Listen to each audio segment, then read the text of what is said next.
directly across from angle A. So this is our unknown.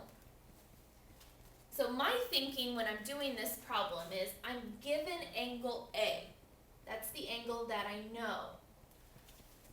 I want to know what's directly across from it, which is called the opposite.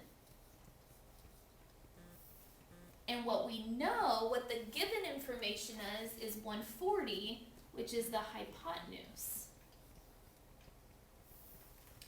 And since the opposite is the unknown, and it's what we're looking for, and we're given the hypotenuse, we want to work with O and H.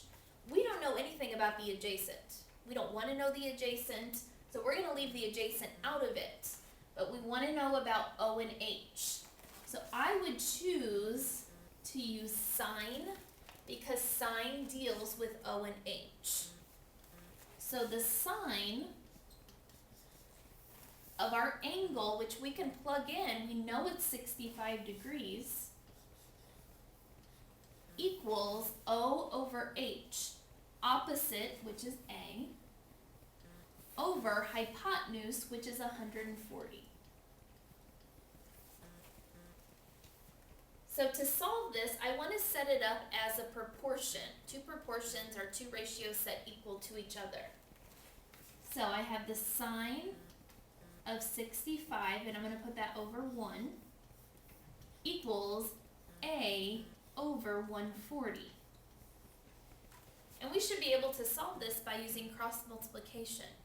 So on my calculator, I'm going to type in the sine of 65, and if you have a scientific calculator, it should have a sine button. Sine of 65 times 140.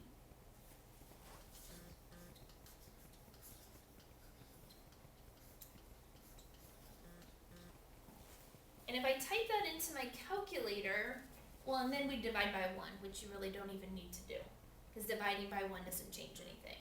So if I type that into my calculator, I get 126.88309, and it keeps going.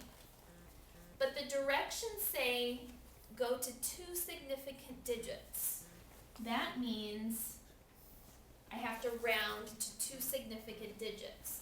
So the first number is going to be a 1, and this isn't going to stay a 2. I'm going to round it up to a 3, because this is a 5 or higher, and then I change the rest to zeros. So 130 would be my answer if you round it to 2 significant digits, and that's what the directions are asking us to do.